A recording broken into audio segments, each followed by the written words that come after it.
Hello, everybody. Welcome back to another episode of Two Bros in a Beard. My name is Asad. My name is Ibrahim. Hello, everyone. I recently watched Maverick, Top Gun, and it wasn't that bad. I had a lot of negative expectations for it, and it actually, I haven't genuinely been surprised by a good movie in so long, and this was just one of those movies. Have you seen the old Top Gun before? Like the oh, how many? Isn't there like three?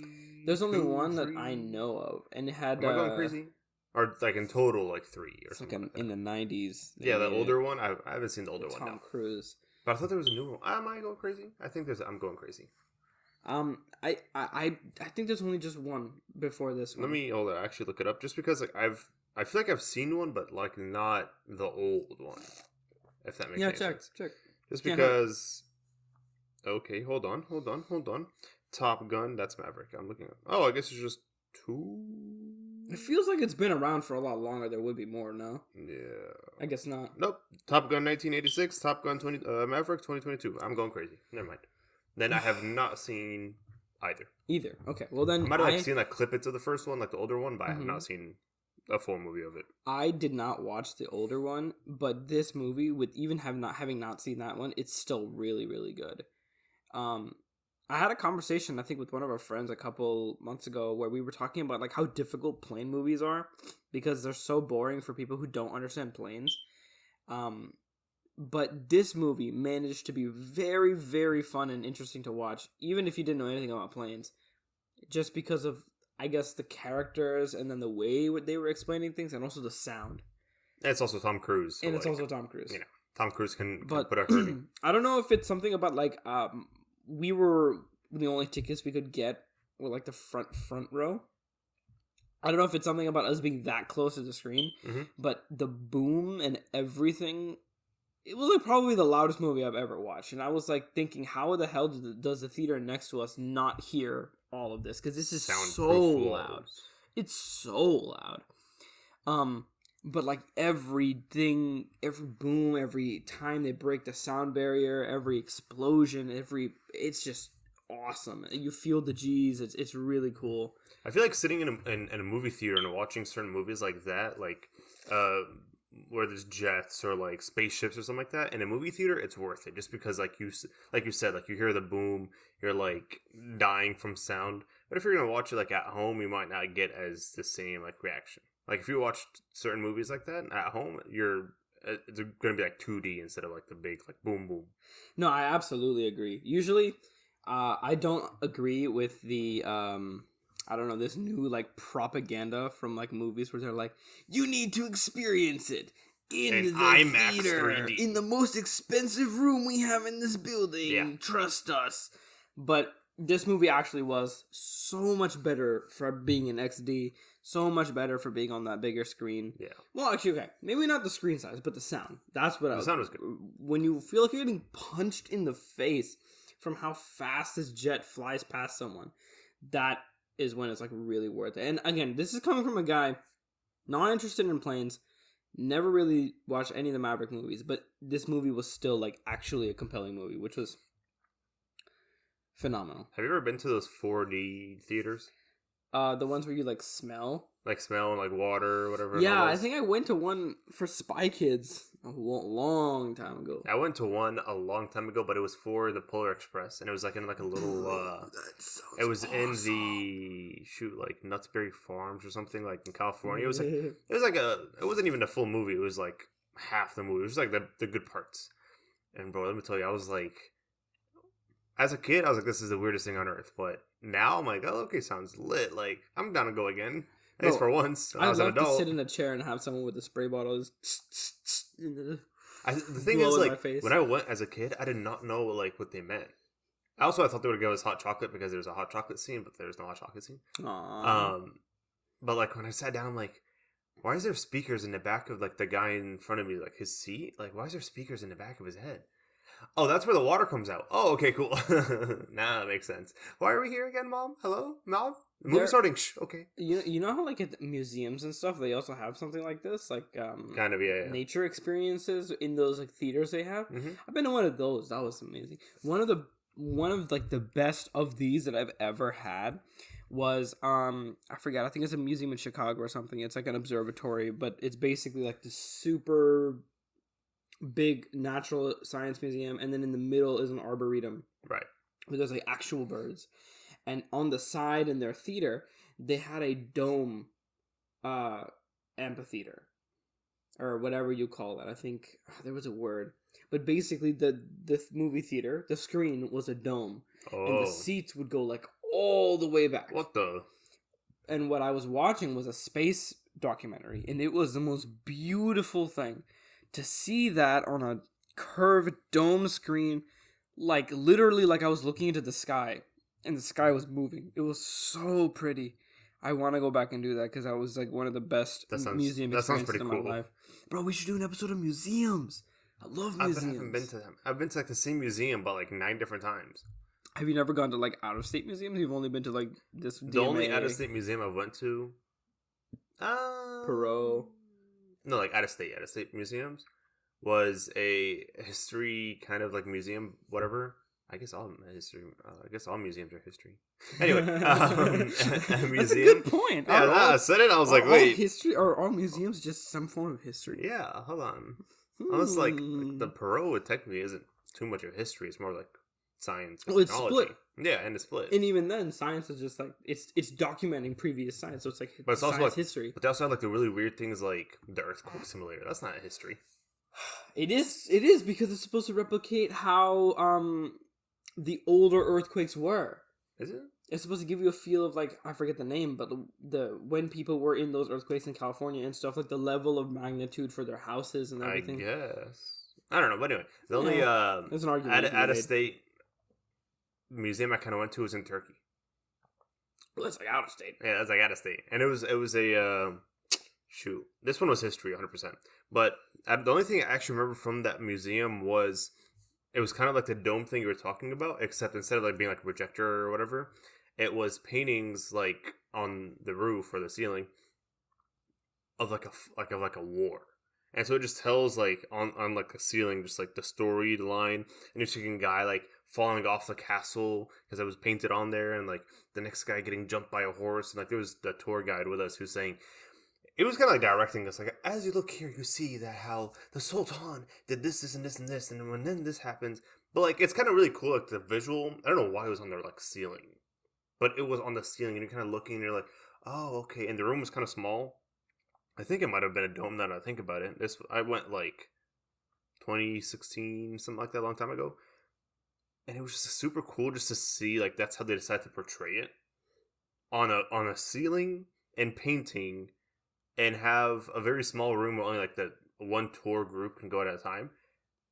And some dude telling me in like his very funny Turkish accent, like, yes, as the Sultan comes and he attacks the blah blah blah blah.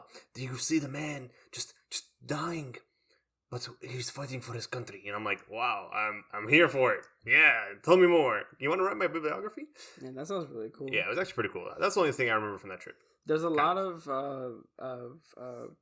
things like this that you're talking about with like it's a dome that tells a story in Paris, in La Champs-Élysées, which is like a palace in the countryside. Yeah, baguette. And then in the Louvre, and then in Versailles, each of them has like this royal palace where the kings and queens would live of their locations, right? And they are also pompous that they would put them on the roof too. And I remember you can't take pictures in some of these rooms. Yeah. And I wish I could. I have some that I snuck. But, yeah, I'm that guy. But I don't understand them because they're so biblical that I don't know the stories. But like this Turkish one, I could probably understand a little bit more. When I was taking art history... It's just like angels and like naked people. Yeah, I'm just like, huh? It's wild. When I was taking art history class and like some of the videos you got to watch like broke down like very famous paintings and stuff like that. I sat there and I'm like... Well, how do these people come up with like these paintings to represent this? Was it like this is stupid or like this is just like mind blowing? It's both. It's like stupid. Okay, this is just weird. Like I don't know what drug you have to be taking to draw this. But at the same time, it's like what drug are you taking to draw this? Like, can I get some? Like, am I missing something? Is my brain not fully matured yet or something? Like, how'd you think of this? You know, one of the paintings, the only one I remember in all of my art history class was one where like I guess like the queen's daughter was getting dressed for like something, and everyone is looking at you. But technically, they're looking at the king and queen when they walk into the room. Oh, the one with the mirror? Yeah, so they're looking into really and cool. Everyone, like, the whole perspective, this is not going to make sense because, like, there's no picture to look at it. Do you have, like, the name of the painting? I completely forgot what it was. Because while you're talking about it, let me look at it. I completely forgot what it was. But essentially what they're doing is, like, everyone's looking at you, but in the reflection of the mirror, you see that everyone's looking at the king and queen. But there's no king and queen in the picture. In fact, you are the king and queen. So the question that was asked for that assignment was, who do you think is the main person in this painting? And everyone's like, oh, the queen's daughter because she's the one getting dressed, and all the maids are working on her, blah blah blah. Or like the painter because he's painting the queen getting dressed, or the princess getting dressed or something. But in reality, the answer, after being broken down over hundreds of years by art history majors and weird people with no lives in museums, they're like, the person in the painting that's important is actually you. And I'm like, hold on. How did you come up with this? Is it this one? Yeah. See, in the background, you see two people in the mirror, but you don't see them in the picture. Yeah, and you're the king and queen. That's the king and queen, and bro, you are them, technically. Without, like, photo enhance, bro, this artist was smart, but... What is it called? You would have to look really close. It's called Las Meninas. Sure, I don't know. LAS space MENINAS. I think it's a Spanish painter who made this. But, like, I sat there and, like, very confused watching the video, and I remember eating pretzels, and I was like, what is this guy talking about? And then he said it in the end, and he zoomed into the back mirror, and I was like, that was the first time my mind was blown in, like, that whole class. I was like, hold on a minute. Am I about to change my major to become an art history major?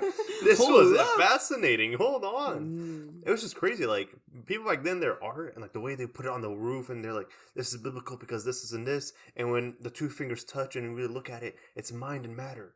And I'm like, damn, bro, let me get some of that drugs or whatever you're taking. I don't know. Before, our art, and before, like, we had, like, modern engineering and nothing to do, really, art was, like, the number one thing people were good at. Yeah. It was, like, the marketable, sociable skill. Like, if we were living back then, all the brown parents would be like, yeah, my son is an artist. He is a very good artist. He is so good at making marble sculpture. And you'd never imagine anybody saying that nowadays. But I just find that, yeah, like, people who didn't even know how to read or write back then, like, way back, would still make, like, a lot of our mosaic, stuff in Islamic art is so pretty, and it was made pre-Islam, post-Islam. It's just in that area of Arabia, but it looks like so cool.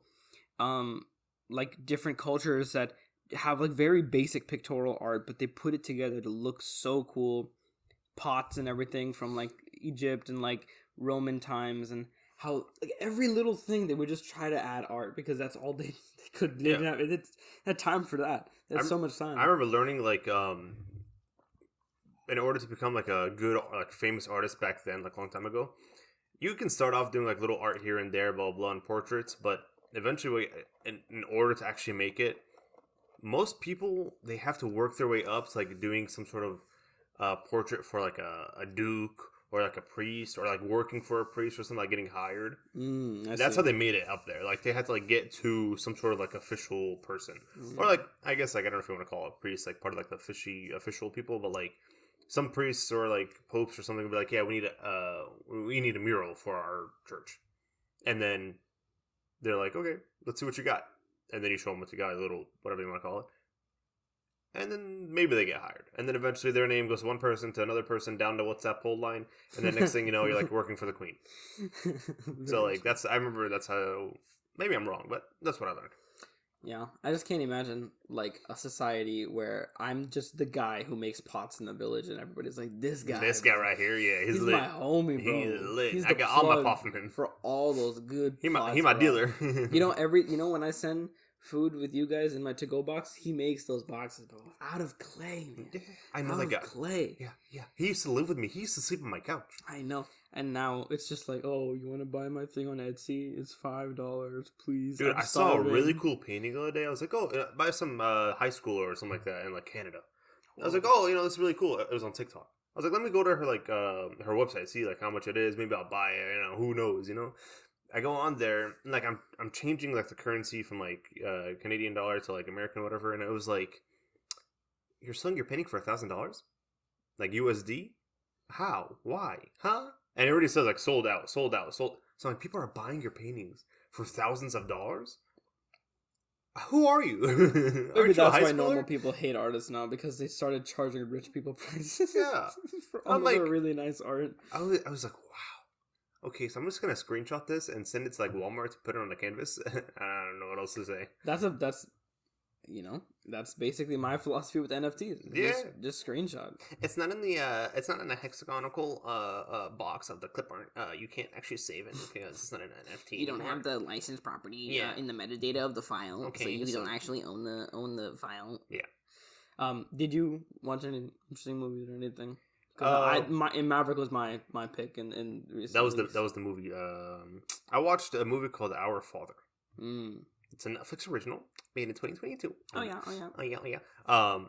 Okay, but this movie, I heard about it while driving back from the airport the other day on like the radio, because for some reason I was a heathen and listening to the radio, and it was actually heathen hours. Yeah, I was and the lady on there was talking about this movie called Our Father, and she explained it in the sense of a fertility doctor was using his I'd say these words on podcast.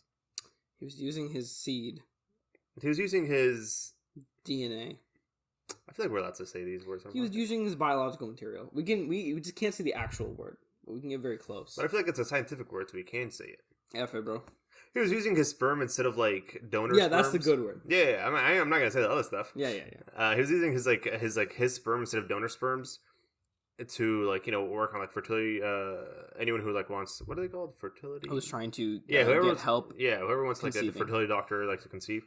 He was using his and not donors or like anyone else.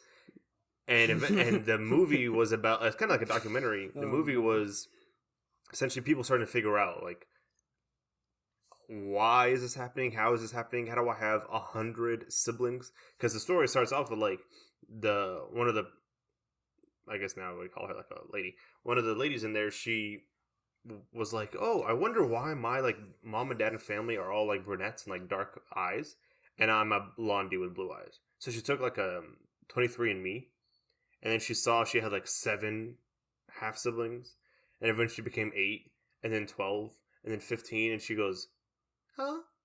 Why? And then they started like doing their own little investigations, stuff like that. Eventually it all led back to the doctor. The doctor's like, nah, bro, I've only done that once, and you should have minimum, or you should have maximum 10 siblings. Come back to him again. You should have maximum 15 siblings. We don't do this more than once. And they just kept like going at it, tried to take him to court. It would just never work. It was just the most interesting movie because I was like, huh, this happens. I never once like really thought about that. Apparently, I watched some videos about this movie, and a part of the movie was they were interviewing his friends who were also practicing infertility, and they were saying that they would do the same thing too. Yeah, at the end of the movie, they gave a couple statistics, and it said like after this incident happened, like very soon after, they figured out that 44 other doctors in the state were doing the same thing. Yeah, it's really messed up because like these people are really vulnerable because they already can't conceive, they're having trouble like that, and then all of a sudden someone splooges your woman. Yeah, majority of the women without you even knowing. Yeah, you give your sample, so you think that they're using yours. Yeah, one of the women I remember saying, she was like, "Oh, my husband, like, I don't know what it's called, like he couldn't, like his stuff don't work," and so they went in to like to get a donor. They already talked to the donor. They met with the donor, right? And so like, they met like if I'm walking in, me and my wife, and you're the donor. I'm like, oh yeah, I'm gonna get like you're a specimen and stuff like that. And we agreed, we signed a contract, you're getting paid, or I don't know how that works. But, and then this guy walks in, he literally, in the thing, the doctor goes to his office, makes his specimen, because it has to be like within a minute, like, for it to be viable. Right. So that means he has to do it while the chick is like getting ready on like the table to like do the operation. He's in his like office, and then he would walk over and like use it. Yeah, it's crazy. The weird thing about it, because I thought it was just a psycho, but later, like, you know, looking into it, it was he was like not just a psychopath. Like a lot of these other doctors are just, you know, memeing around and doing it for fun. But he also like was a super white supremacist. Yeah. So like he was trying not only to just keep messing with people, but he wanted to keep spreading the blue eyes, white hair, or blonde hair genes. Like he wanted to keep that going. So that's why I think that's why he was doing it. Some people, I don't know if I know part of it was a religious thing. He was a very religious person who was part of like this weird cult. I don't remember the name for it. An actual cult? It was labeled as a cult. Oh wow! Just because it's part of. I'm gonna get canceled for this. I don't care. It's part of like the. You're talking about a documentary. You're only quoting. Sure, I'm quoting. I'm quoting the documentary. Okay, it's not you. Christian cult of some sort, but it was kind of like, I'm gonna say like far-sighted, not like a normal type religious cult. But essentially, the ideation behind it is to create as many like offsprings as possible. And for the idea of you're making people to go fight like in God's name, essentially. That's what the biblical term is, I guess, like to go fight for God or whatever. Just like to spread to like be religion, huh? To be a martyr or like to like spread. I guess just spread religion essentially. And so I guess like that's what he was trying to do, because at one point like that's what they understood. Like the verse he was saying kept referring to that. Because he said, if I remember the biblical verse correctly, Jeremiah 1:5. Actually, it was Jeremiah 1:5. I think, bro, it might be. That's what I remember. It might be 1:15 or 1:5, something like that. Down to the line. Bro, I got you. But essentially, like the wording, I'm not going to get the wording correct. But the way he said, he was like, I knew you before you were born. So everyone understood, like, he knew that he was doing this. He planned this out. Whoa. And so he was like, everyone was just crazed by that, and so they tried to take him to court. Didn't work out in the end, just because that was the weirdest part. He got no punishment. What do you label it as? Now there's a federal law for it, but back then, whenever this thing went down, there was no law for it. I guess that's true. I mean, assault. It's not assault. Technically, it's not labeled as assault. It's not labeled as battery. I mean, it's kind of sexual assault, right? Nope. It's technically no. Fraud. It's not fraud. You walked into the fertility doctor trying to get fertile. Now you are. That's not fraud. But you got what you asked for. You were not given. Not really, because you asked for a specific specimen from a specific person. That's like me. That's like you coming into a store and you wanting an apple, and I just give you a green apple, and you're like, no, I wanted a red apple, and I'm like, yep, but this is an apple. Be happy. There's very like thin things that happen that like cut off half of the stuff that. Like, assault didn't work, battery I can didn't imagine, work, my basic understanding of, like, the legal loophole, they rape definitely... didn't work. I think... I definitely don't think it's rape. There was some people who were saying rape just because, it was like a sexual intent and without consent or something. Like, there was like a really weird, like, wording for it. It definitely was unconsensual, but I don't think it was sexual. Just because he would walk... the lady explained this, but I'm going to get it wrong. So a patient goes in. Mm-hmm. So the way the thing works, she has put on like the gown, I guess, like the medical gown, and then he would go to his office, do his little thing, come back with his cup. Him being close to a woman that's getting undressed with a sexual intent, and with that, like, what's that? We call it post-nut syndrome because we're teenagers, but like that high whenever like you of doing something naughty. Stuff. Yeah. That high, he walks back in on the lady who's like undressed, and then has to, and then uses his sperm instead of the donor sperm. So they were like people like they were breaking it down. Like the documentary was like breaking it down. Like this is how it would work. This is why. This is how. But none of it would stick because the attorney general at the time, like the prosecutor at the time, was like, none of that stuff sticks. Technically, none of that stuff sticks. I agree with this specific example, especially. I don't think that's rape, but it's something. Yeah, I'm not legally versed, but that does sound like. So the critical component for me is lack of consent. Lack of consent, especially with anything in a financial purchase or anything that has to do with your physical body, is usually the number one trigger for any sort of law. So, But they did not battery, but they did consent to get like a donor sperm to get a child, and technically that's what he provided. But they consented to a specific sperm. But sometimes that doesn't. Sometimes they don't like meet a specific donor or something like that. That's true. So it's just like a random using donor. Something from the library. Yeah. What they said was they use medical residence donors no more than 3 times. Right. Okay, that's interesting. Yeah, and that's like a thing. Like they were fine with that. Whenever people would walk in, they would hear that information. They'd be like, "That's fine with that." If they were okay with any rando, and this rando just happened to be him, then I guess legally that makes sense. Like that's fine. And then, shoot, what was it? Also, people were talking about like how they would have so much work to be a medical to be a donor. Like you can't have diabetes, you can't have any like medical disease and stuff like that. But later on in the documentary, they explained how himself, he said he made like perfect offsprings and blah blah blah and kids, but they all ended up growing up and having like certain like medical diseases or like heart syndrome. I don't know, some weird stuff like that. But it was just like such a weird movie to watch just because I never actually thought about it, and then you hear about it once and you're like, dang, that happened. And there's also a Hulu one? I'm not sure. Or am I tripping? I'm not sure. But I know like when he started doing it, he was like in the 70s, 80s, and then this court case like happened in like 2015. Oh wow, that's recent. Yeah, because I remember like I watched like they had like clippets of like the news. 90s. No, I remember that there was like clippets of the news, and it was like 2012, 2013, 2015, something like that. Weird. And the weird thing, like it just the longer you watch, the weirder you would get, just because at one point you see that one of the daughters, I guess like I'm gonna call it daughters, one of daughters from him didn't know that like he did that, but she would still go to that doctor as her OBGYN or whatever, like as the person, because she was also having problems or like checkups, stuff like that. And she didn't know, but he knew, and he just didn't say anything for like 13 years or whatever.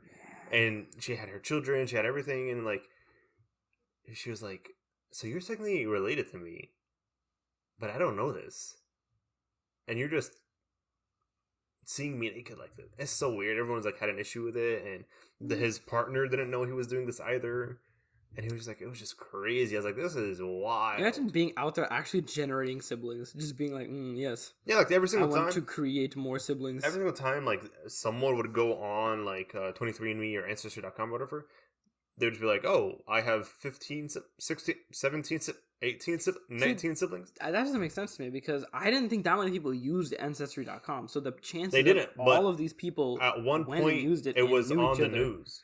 Oh, so then people were people were trying curious? to like, yeah, they're like, is that me? Because I also like all my siblings are brown hair, brown eyes, and I'm the one blondie with blue eyes. I've never used it. I've never used that. We should do that for a podcast episode. When we get to 100 episodes on video, I'm down. That's so funny.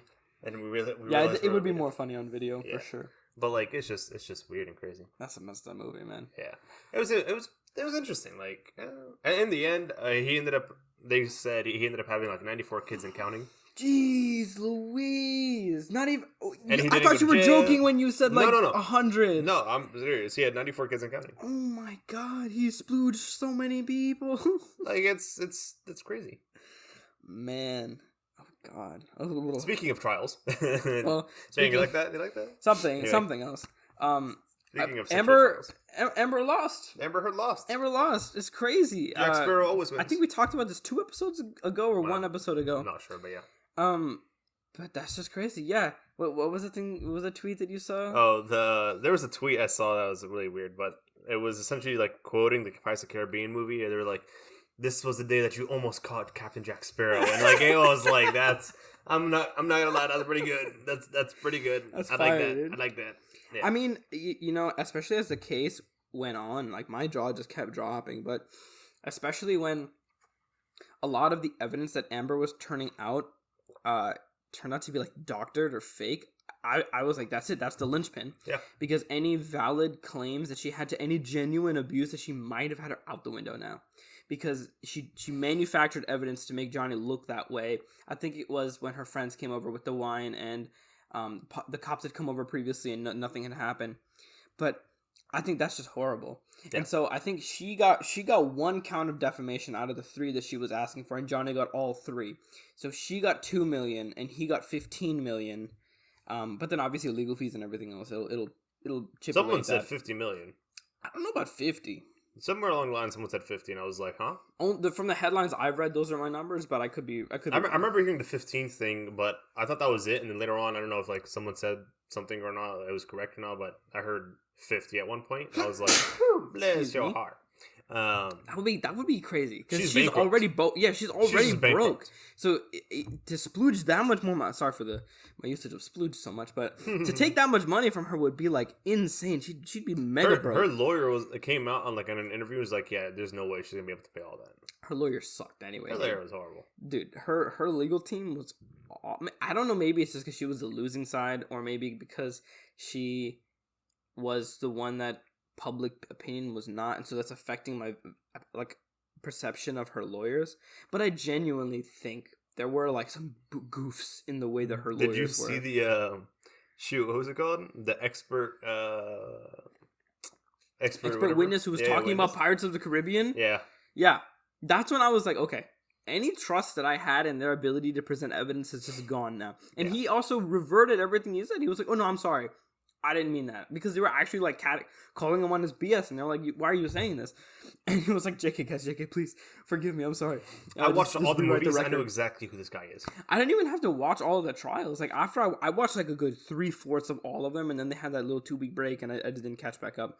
But by the end, all of the headlines was just it was like an actual circus, just clown crap just happening, and I was just like, all right. Well, I didn't actually watch any of it. I would see clips from TikTok every now and then of just jokes or things are going on, and I'm like, yeah. There were some heated moments, dude. Yeah. There were some heated moments.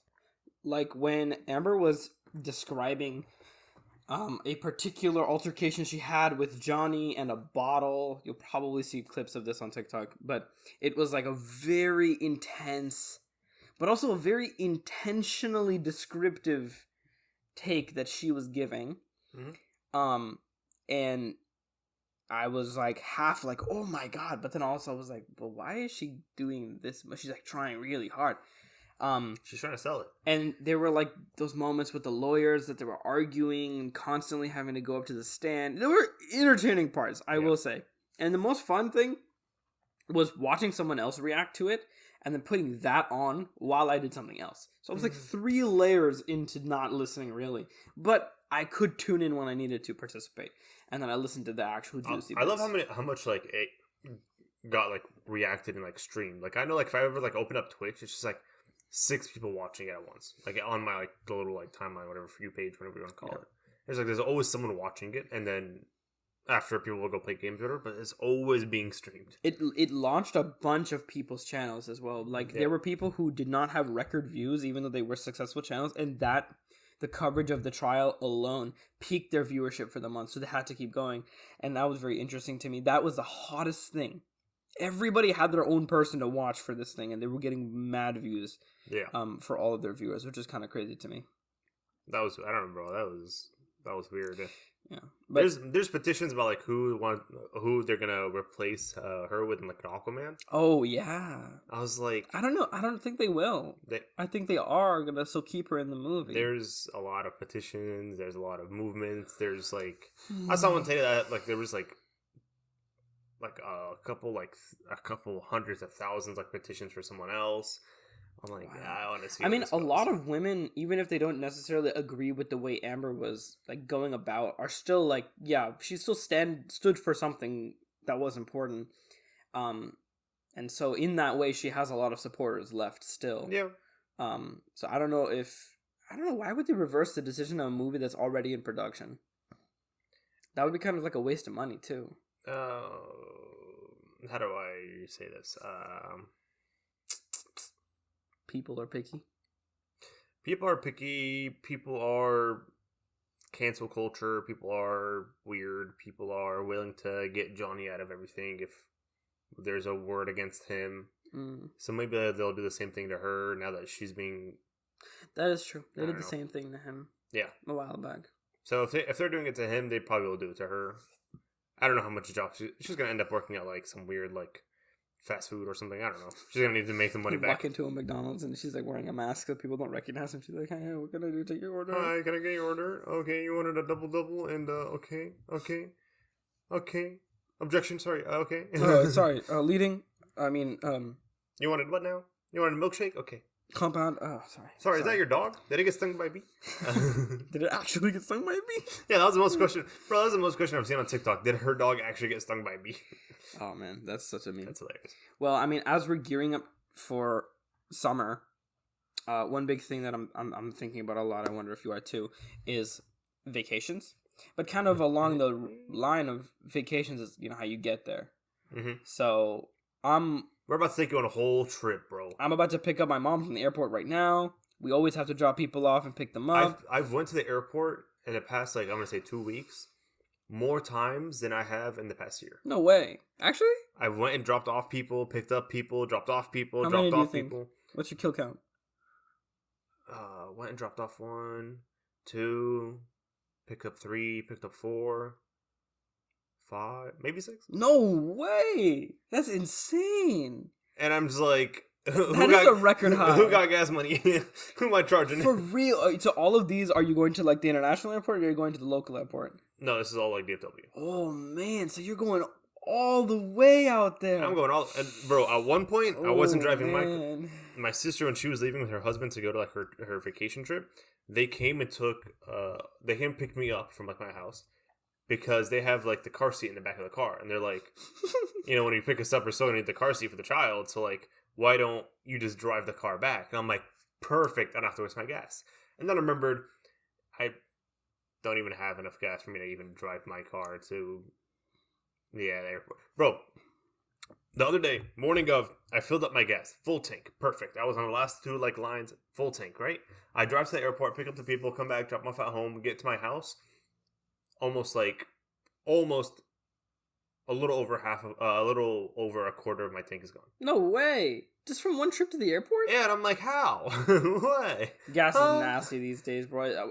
And I paid like $50 on that. From like $4.20 to $4.30 to $4.15. Like it just keeps fluctuating. I paid $4.14 that one day. Ooh. I ended up paying like $48 or something like that for gas. Oh man, I'm on my last 40 miles. I'm riding now, it if you go check my gas right now, it's essentially at like half tank, and I just drove it like a couple times. I asked my dad. I was like, in situations like this, what do you do? Because economically, we don't make enough money to keep up with gas. Yeah. How do you keep up with the rising weight of gas on your bills? And he's like, you have to either work from you have to charge more for your services. Yeah. You have to ask for a raise, or you just don't drive. And I was like, huh? Yeah. No. Like the other day. How do I go to a job if I do not drive? Huh? Exactly. How do I make money if I do not make? Huh? My parents were like, "Can you just not go out for a week?" And so that's why like today was the first time I left my house. Like go hang out or whatever, like record whatever, in like a while. Not driving to airports, just like actually go out in a while. I didn't even fix my beard. I was like, F it, bro. I'm gonna let it like grow out. I'm just gonna be a bum. And today, like, I have a wedding coming up this weekend or whatever, so I have to like actually trim my beard and not look like a bush, because it's a bush right now. Like, I just go get a line out. There's no reason for me to leave the house because it's $48 a gallon, or not a gallon, whatever. Yeah, I know what you mean. But like, it's just dummy expensive. I had a little. I was talking to you guys about this. I had a little phase of time where I had to quarantine. Nothing happened. Thank goodness. I was all clear. He's sick. But during that time, I was also like going so stir crazy that I was like, okay, what can I do in my life just to spice things up? And I shaved my beard.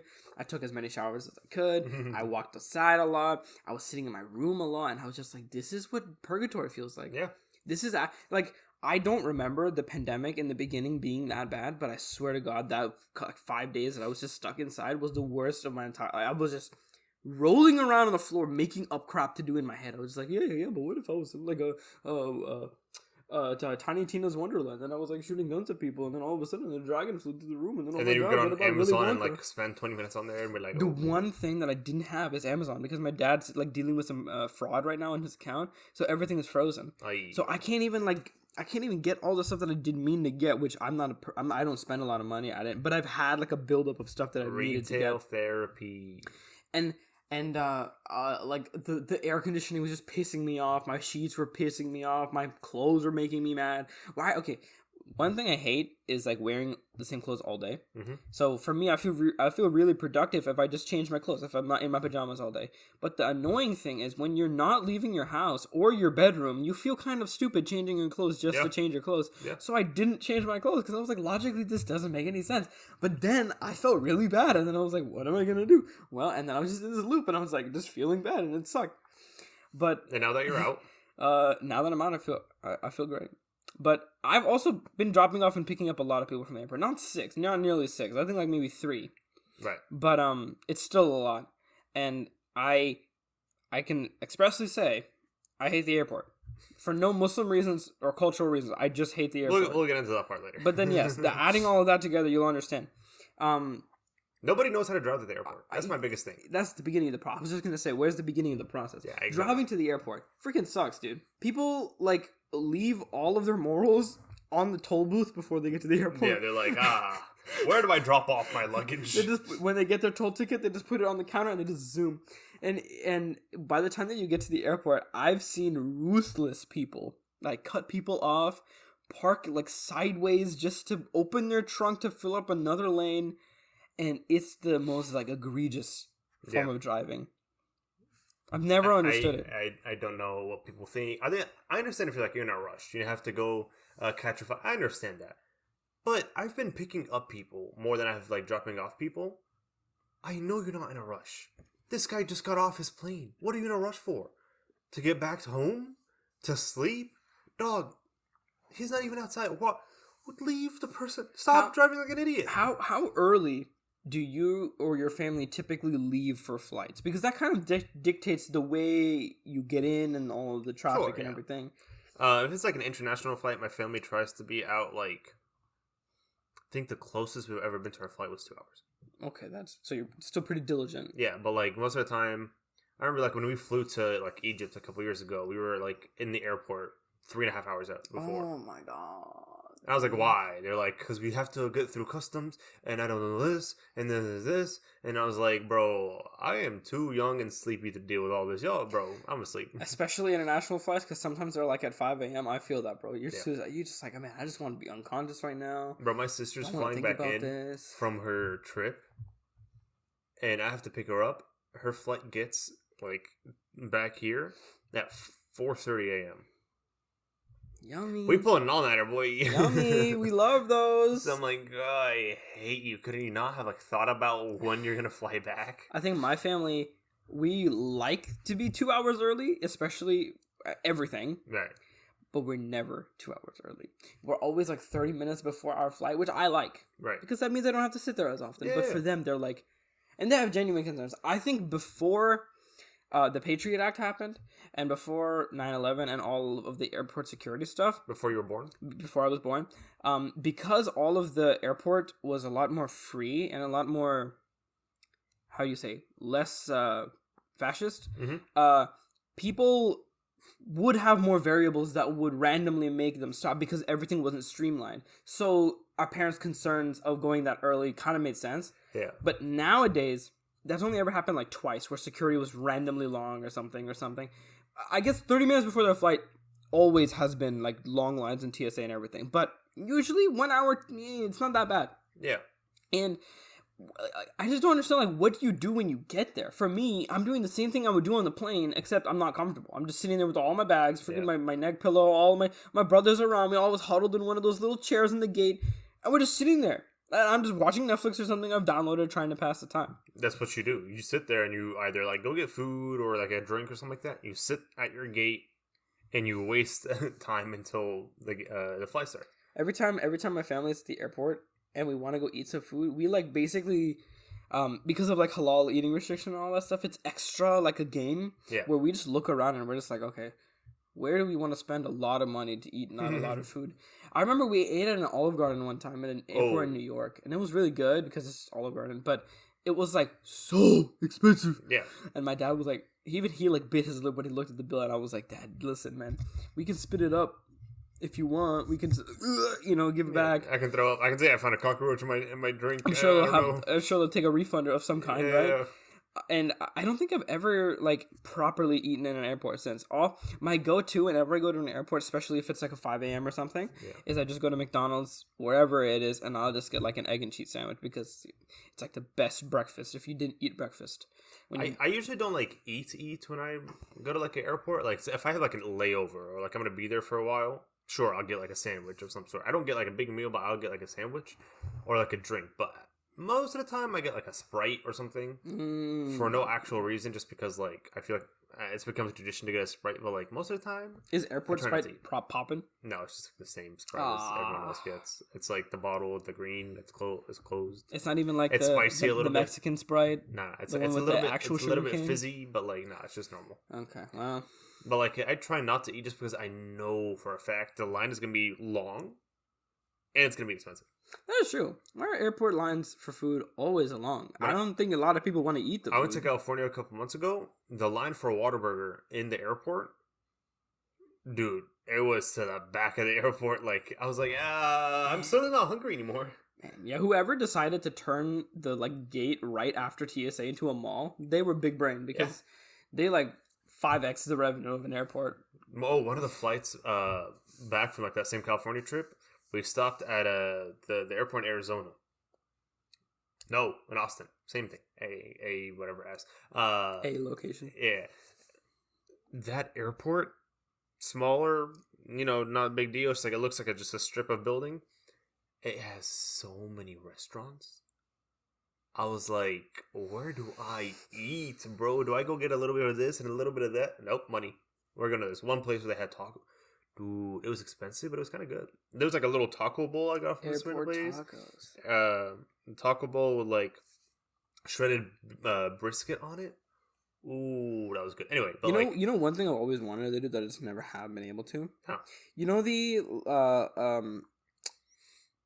whatchamacallit? I don't know the name for this genre of food place, but like those places that look like breweries or like beer places in airports, and they look like they're just having so much fun because everybody's just chilling, watching the game on the TV. I've always wanted to go to one of those, but I have literally no purpose in being there. Yeah. It's very redundant for me to even stand in the vicinity, so I just don't. But I always would want to go to one of those things because they look really merry. It seems like a good way to pass the time.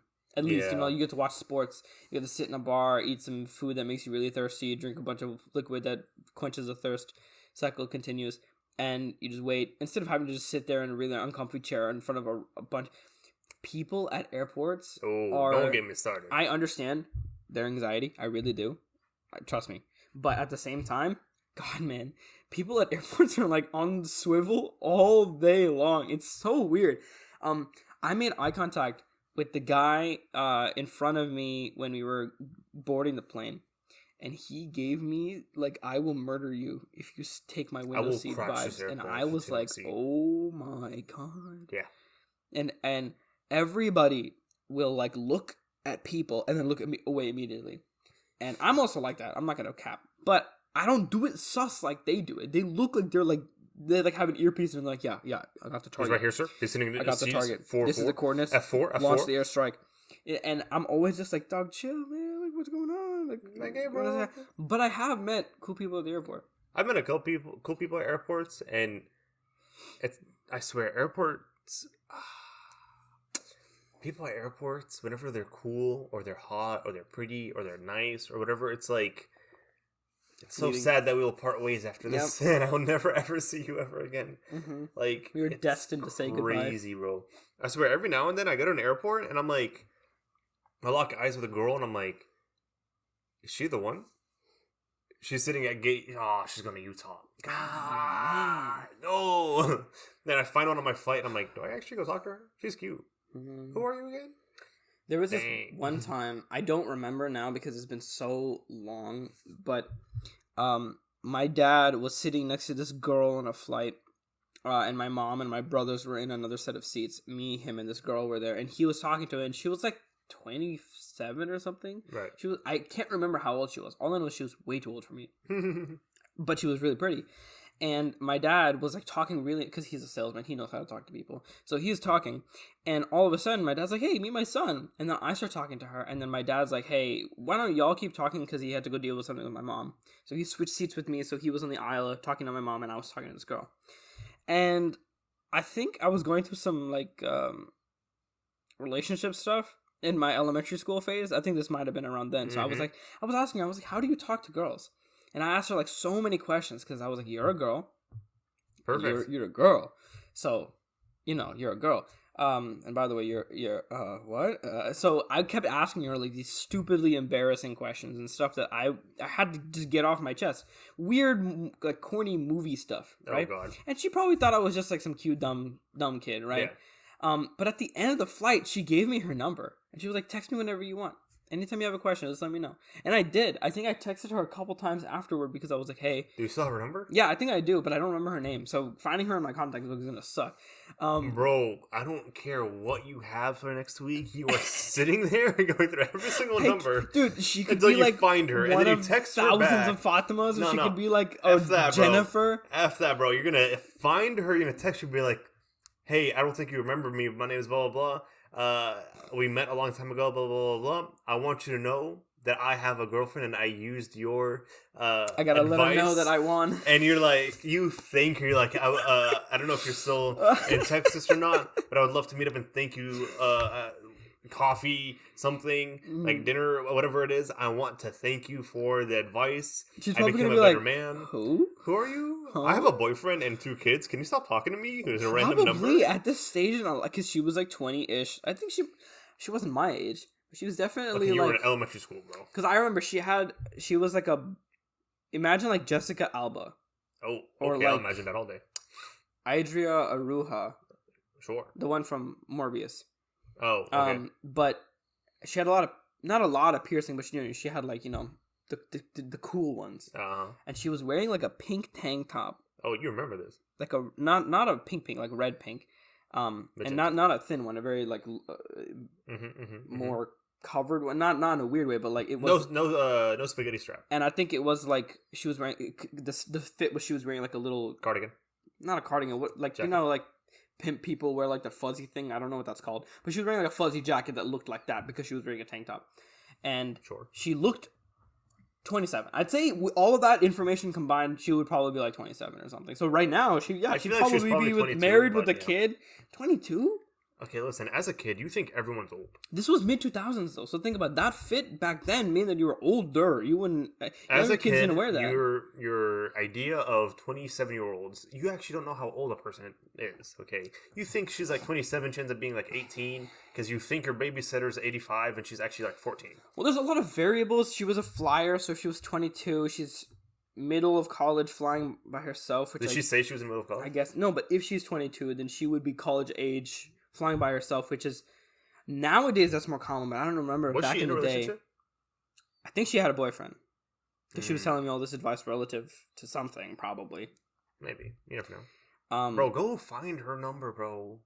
There's no way I could on the toilet. Just go and but that was a little bit. That experience was the most like cool experience I've ever had at an airport. Every other time, I've literally been like bomb defusing a woman's baby with her, like trying to like help her calm down, or just like trying to keep my eyes closed and pretend that the kid kicking my seat is not like in punchable distance.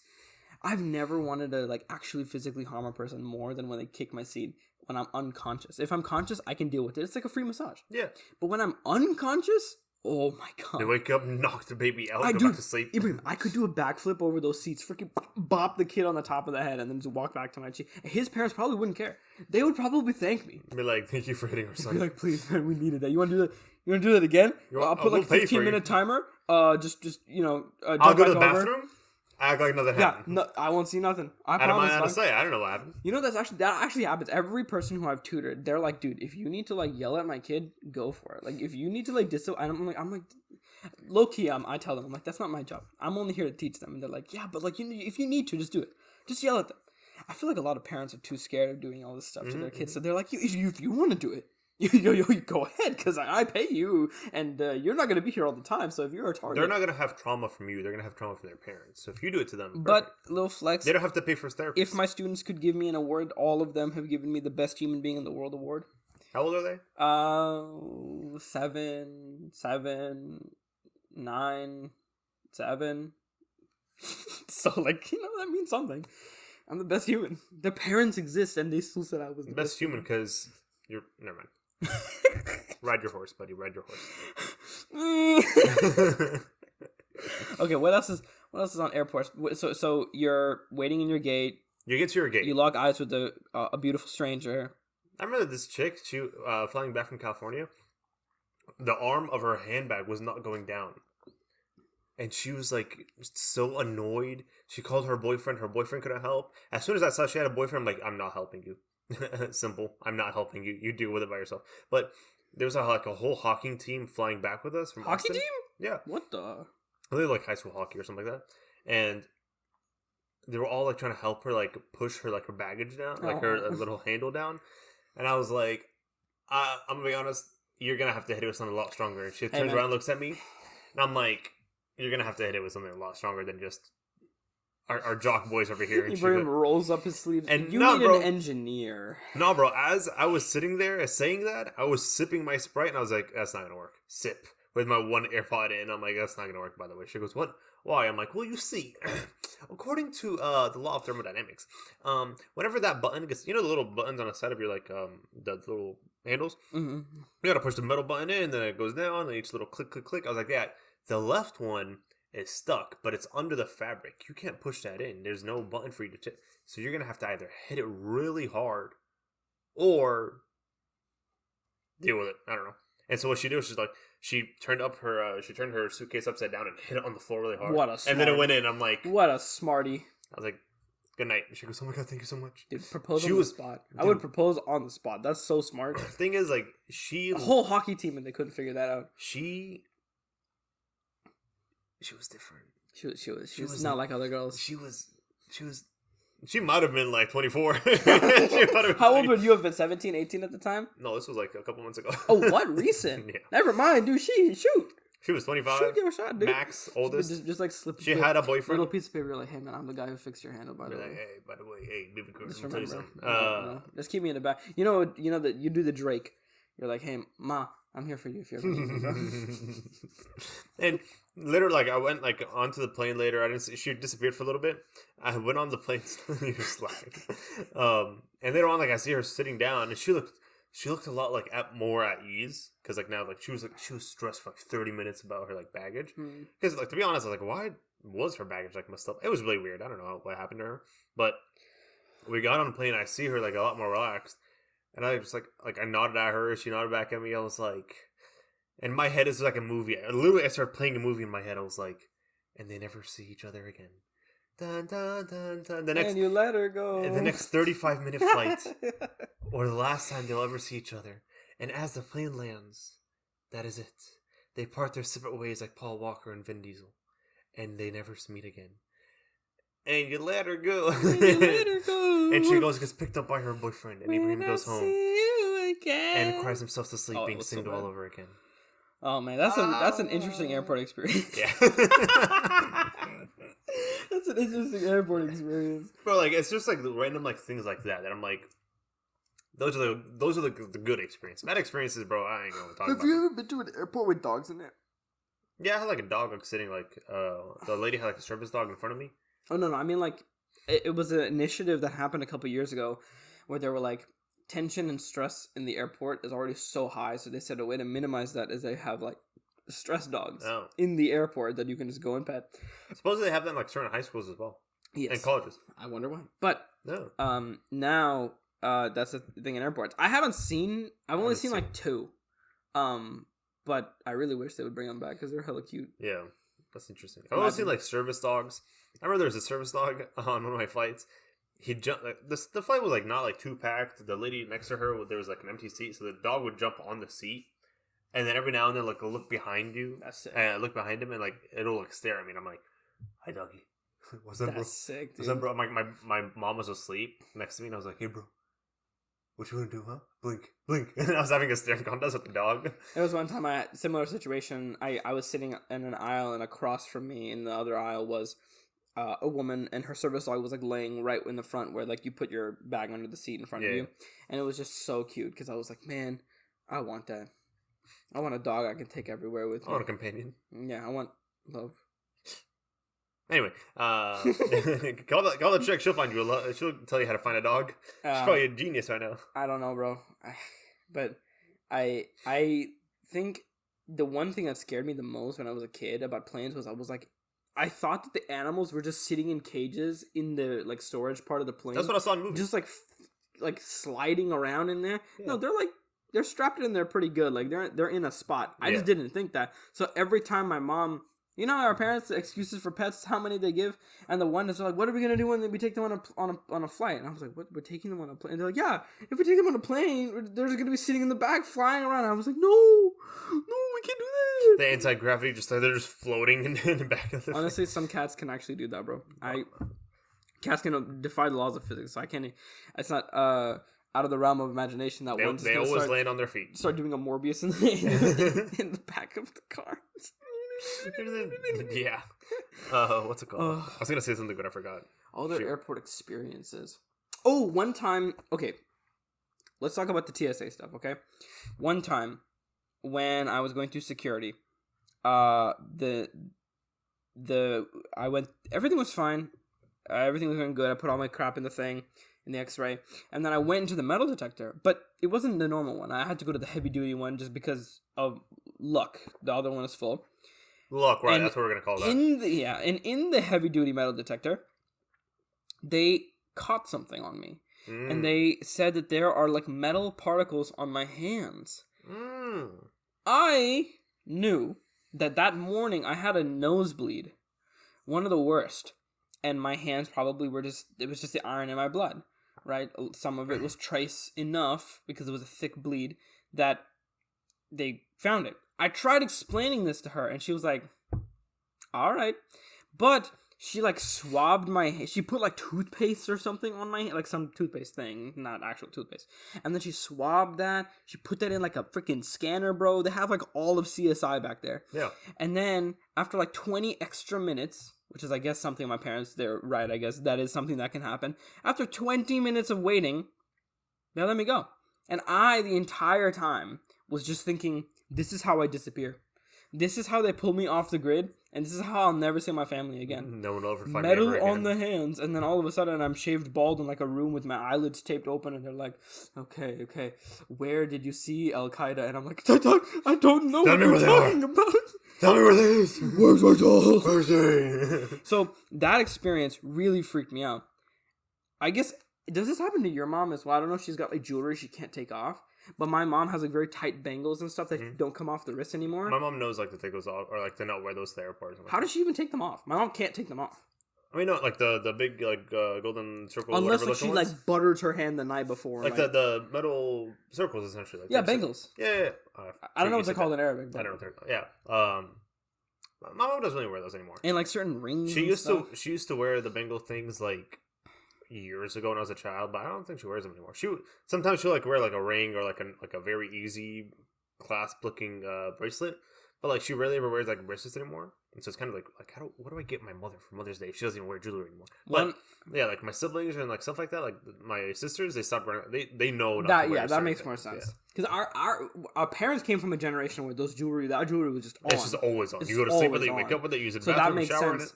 That we're like, nah, we got a backup plan. Yeah.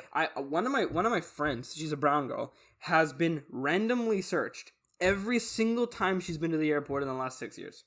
Well done. And it's really funny because she tells me every time she comes back from a trip, she's like, okay, this is what happened, this is why they searched me, this is what they did.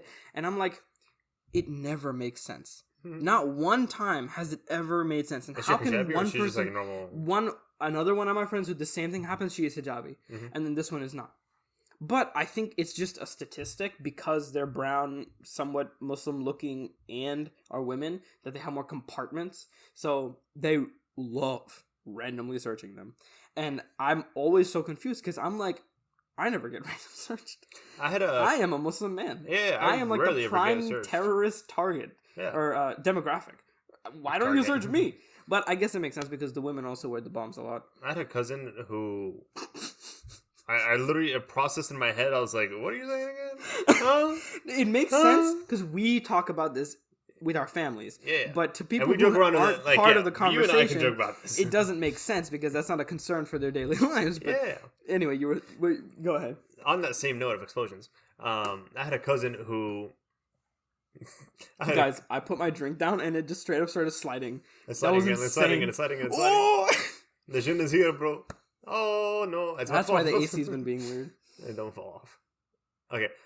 You were saying my cousin he went like shooting like the night before or whatever, and so technically I guess like he still had like gunpowder on his hand. I don't know what the heck happened to him, but he got like I don't know what their excuse was, but they eventually started swabbing his hands, and they found like gunpowder on his like hand, obviously, and like on the test, and they were like, "Sir, we found traces of gunpowder on your hand." He goes, "No, listen. Last night I was shooting with my family and stuff like that." And they're like, "You went shooting?" And he's like, "No, listen, just." And the more he spoke, the worse it got. Because how do you explain to TSA that you went shooting and you have like gunpowder on your hands? From how do you have a gunpowder on your hands? Isn't it just a gun? Isn't the bullets already made? Yeah, no, but like I don't know. Like it just happened. Like I'm not sure how this ended up working. Blah blah blah. 4 hours they miss his trip. Blah blah blah. We actually like fully miss everything. Yeah, he missed his trip. Like his family's sitting outside, but he's like getting interviewed. Oh, that's so sad. And so they're like, okay, well, after the background check, you can go. Go where, bro? The flight is gone. That's so. Did you get reimbursed for anything? I think so. Yeah, I think like they ended up getting on his flight and leaving later on. But he's like, how did I? Huh? No, you can't explain yourself. And okay, to the credit of the TSA people, they're not inherently weird. They deal with awful people. Like airport people are awful. They do weird stuff when they get to the security, probably because they're afraid. But so I can understand them being like reserved. Mm-hmm. But then doing that's like so much work. So tell me, you went shooting, huh? Was it with ISIS or Al Qaeda, huh? What? I went shooting with friends. So your friends are with ISIS or Al Qaeda? So ISIS or Al Qaeda? Answer my question. Objection. Hearsay. Leading.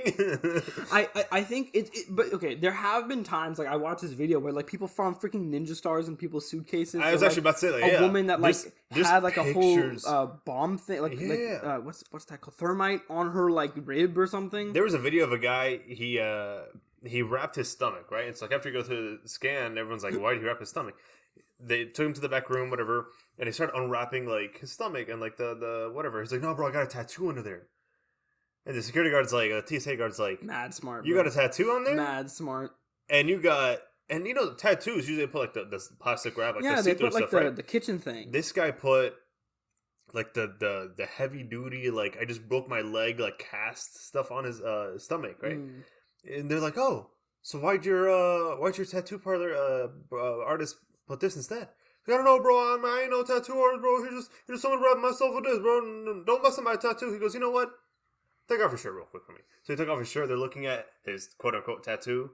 And they're like, you know what? I want to look at the tattoo. I want to get myself a tattoo as well. So they start peeling off the thing. It's like, hey, bro, if you mess with my tattoo, I'm suing you. He unwraps the thing around his stomach and waist. And it's just like loads of money just duct taped to my guy's chest. And the security guy's like, "What's this?" He's like, "This is my tattoo." Like you're sticking to it. He's sticking to his guns. And so they start taking off like the racks of like money, and they're like, the guy's like, "Why are you messing up my tattoo, bro?" And we're like, "What are you smoking?" And they're like, "Okay, buddy, okay." And they took off like, you know, in the movies where you see like just like a stack duct tape, like just a wad duct tape to like your stomach. They were just peeling it off. Like, it was just around his whole, like, stomach. He's like, no, bro, my tattoo, bro. That's insane. Why would someone need to fly and carry that much hard cash on them? Because it's illegal, then it broke and they stole it or something. Yeah, but, like, why would you... Okay. And if you put it into your bank, the bank's gonna be like, how'd you just get $500,000? That is true. But I think there are better ways of concealing that much money than literally duct taping it to yourself. You can check in a bag, and they rarely ever check what's in the bag. Unless like, there's like a red flag. They don't check carry-ons, like, as thoroughly. So I mean, what you can do is through the scanner. You can, like, if you got a big enough bag that wasn't too large for the, whatever that thing is called, the tray. The overhead thing? Yeah, the overhead. Then you can just, like, put normal crap on the outside and put the middle port with all of your cash, so then it just looks like... No, they still see the cash. They see through a lot. Like, I've actually, like, seen behind the different, cameras that they have in there. They have like infrared, they have X-ray, they have a bunch of. Bro, I'm telling you, they see a lot. Dude, like, there's a TikTok. I don't know if I can find it or not. There's a guy at TSA, and everyone like submits like requests. Oh, can you try duct taping, like for example, like a knife? He's like, let's see if we can hide a knife through these cameras. He spends all of his TikToks trying to find things that would like actually like. That's sick. And so he would be like, okay, that's awesome. Some random TikTok once like put it in a sock and then like duct tape it like 6 times layers. And he was like, all right, bet. He puts a knife in a sock, duct tapes it a lot, throws it into the X-ray machine. You can still see the knife. That's clear as day. But then like my mom will literally pack an entire Thanksgiving in her thing and it'll never get checked. Is it closed or is it open? I think it's closed for the most part. Then like no in one a cares. Ziploc bag. If it's but food, then, no one cares. But then like my mom will have like a little lotion bottle that's just 1 ounce too many for this. Too much. They'll be like, Throw it F out. you, bro. We gotta take this. We gotta Illegal. dump this whole thing out. That 1 ounce could be a C4 powder. I don't know. Yeah, that is true. One time, so this is my scary other TSA story. I got a present from my dad. If any of y'all have seen Doctor Who, I got a sonic screwdriver. And for reference, no clue what that is. Here I'll show you a picture of him. I've never once watched Doctor Who. Never once cared. Y'all can Google this. I got the one from Matt Smith as the Doctor. So this is what it looks like. Remember I brought it to school? Yeah. So it's like, it's basically a sci-fi device. It looks like a lightsaber doors. bottom. It's really like the size of a pen. It's really small. It opens doors. It's not a weapon at all. Yeah. And it's a toy too, so it's not even real. And it was in my bag. And I was getting pulled over in the TSA, and they were like, "Sir, is this a bomb trigger?" And Dang. I was like, I can assure you, it's just a toy. I was like, I'll press the button. Press the button. I was like, guys, listen, I promise. And I was like freaking out. My parents were doing the actual stripping part of TSA, so they were worried with that. They couldn't come help me. I'm usually always first. Mm-hmm. And the only thing that saved me was another guy in TSA watched Doctor Who. So he came over and he was like, no. I've seen this toy before. It's just a thing from a TV show. He's good. And I was like, thank you so much, sir. You saved my life. Because I really wanted to bring this for the vacation, and I didn't think it was going to be that big of a deal. But then in the TSA X-ray, they were like, what's this thing with a bunch of electronics on the inside? Granted, I can see how if you've never seen the show before, it looks it kind of looks like a bomb trigger. Yeah. But let's be real. When you Google this, guys, if you look at it, it looks like a bougie bomb trigger, bro. You have to really use a copper and gold. You really and, must be into bombs if you make your bomb trigger look like this. It looks more like a laser pointer than a bomb trigger. It looks like a laser pointer. That's what I was thinking. I was like, dog, it's just a toy. It just lights up. It's cool. Oh, let me show you. Let me show you. Boom. Let me show you. So that was my. Have you ever been actually accused of any sussy stuff? The weirdest time I've been stopped before at an airport, for something I had in my bag, was we were flying to Egypt a couple years ago, and we were renovating the house, because we haven't been there in a while. We haven't been there in 8 years, that time. So we were like, okay, we need to renovate a little bit. So for some reason, we took a measuring tape with us. And they put it in my bag. I didn't even know my parents put it in my bag. I'm just a kid at that point. I was like, oh, well, whatever. And so I go through security and everything and check in, and they're like, and this is an Egyptian security guard. And he's speaking to me in Arabic and everything. And I'm very confused. I'm like, why am I getting stopped? Blah, blah, blah. My mom's she's done with her security check, so she's coming with me. And the guy's like, why is this in your bag? I'm like, what? It's a measuring tape. Why is it a big deal? They're like, no, this could kill someone. I'm like, a measuring tape? It's granted, it's one of the middle ones, or we use in high school, blah, blah, blah, the middle one. The heavy duty kind of ones, right? Because I was like, that's the ones we have at home. What are you going to want me to use, a sewing machine one, where it's flimsy and doesn't do anything? He's like, no, because the edges on this can slit someone's wrists or neck or something.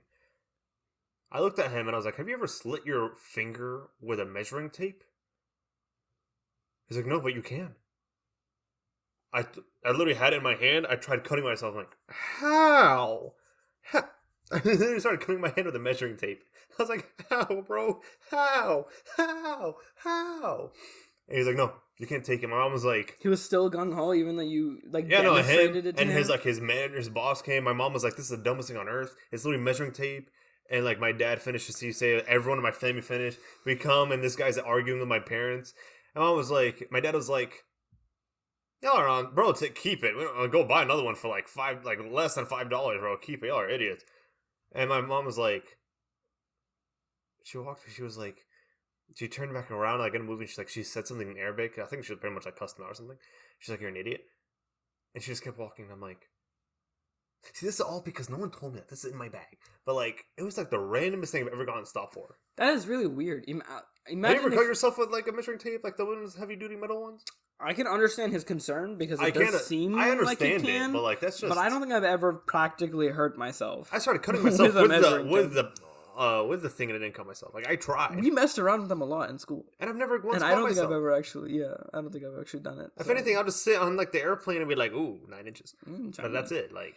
Yeah, you have to measure really important things, man. I would take it and try to annoy people on the flight, like say how long I can reach it and like tap someone in the front before it breaks. That's what I would do. Imagine if you were playing a game with like the entire plane, where you're at the back of the plane and you're trying to get the measuring tape to the front of the plane, and they're all like, "Yeah, don't break it, don't break it, no!" Go again. That would be so fun.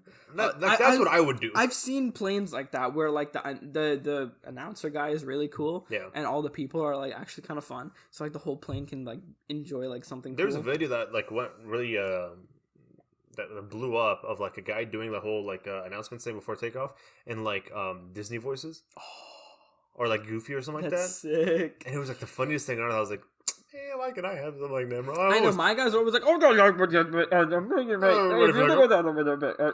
beep beep." Done. That's it. Like I was like speaking in Morse code. It's like beep beep beep beep beep beep. Yeah, supposedly like all those beeps, like the flight attendants know what they mean or something. Yeah, it's SOS of some, or SOS Morse of some. It's like two dots is like okay, like ready for takeoff. 3 dots is like okay, now you can walk around. That's weird. But I'm like, okay, fire. I've always wondered what like air traffic controllers or like those guys on the ground with the sticks, like how they do their job. One of my friends has kind of cool. One of my friends works has that as a job. Actually, at Love Field. It's pretty sick. And I'm like, that's the coolest thing on earth. Yeah, I know, dude. Imagine like it doesn't seem like it pays you much, but like that's like I think it's gonna pay like you're cool on paper. Think they were hiring for like 12 or 13 an hour, and then he's getting paid like 15 because he's been there for a little while. It's not bad. That seems low though. Yeah, like but that's it's low. Lower than like retail. I mean, no retail. But they're doing like hard stuff. Like I got paid 15 at Lowe's. That's what I'm saying. Yeah, that's like. Why would you pay someone who sits behind a cash register the same amount of money as someone who's like in front of planes? Because he's doing it every now and then.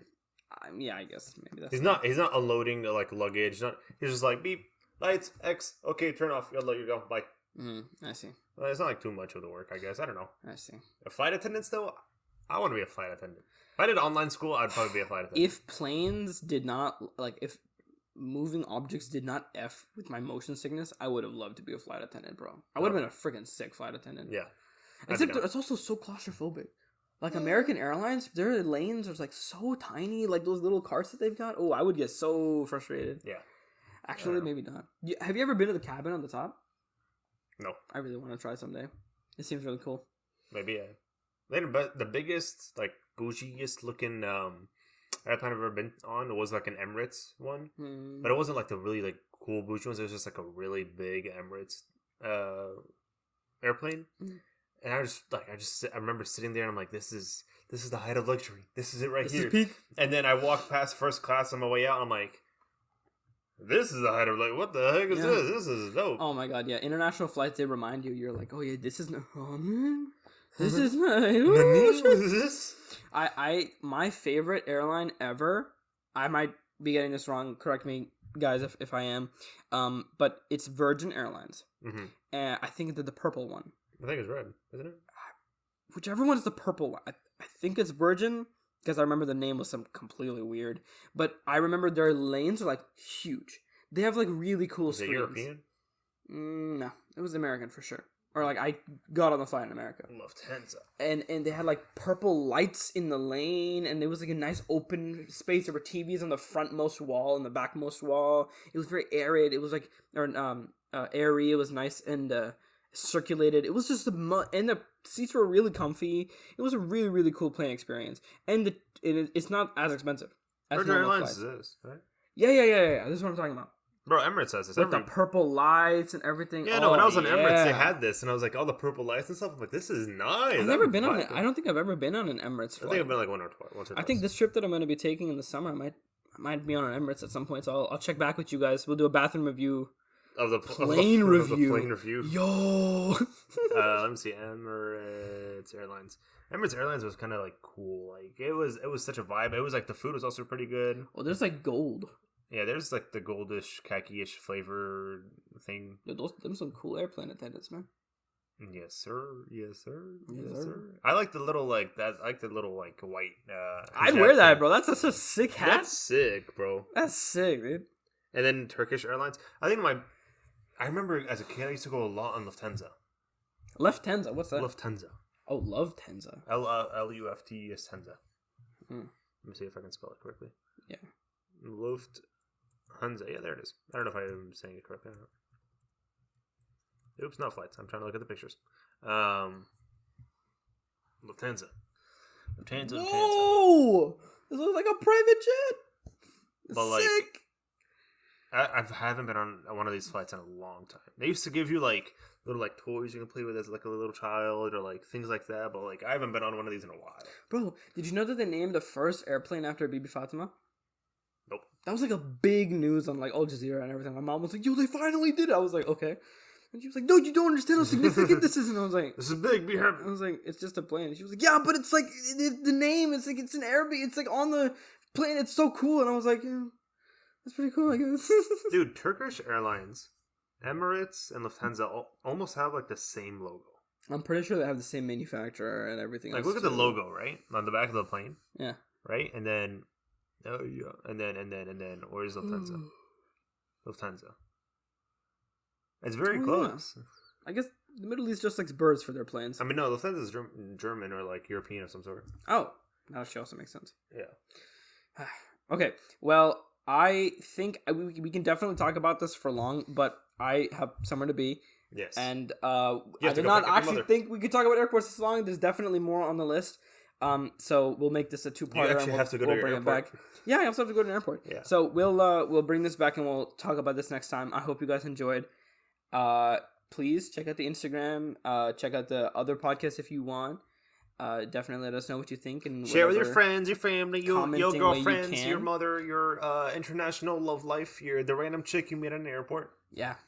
Talk to them because you never know. Yeah, bro. Honestly, you never know. Send it, bro. You never know. She might fall in love with you before you fall in love with her. Yeah, or you might just get some banging airport food, or she might give you really good advice, and then you'll get a girlfriend. That's true. Look at my man Assad over here, bro. He talked to one girl, and suddenly he has all of them.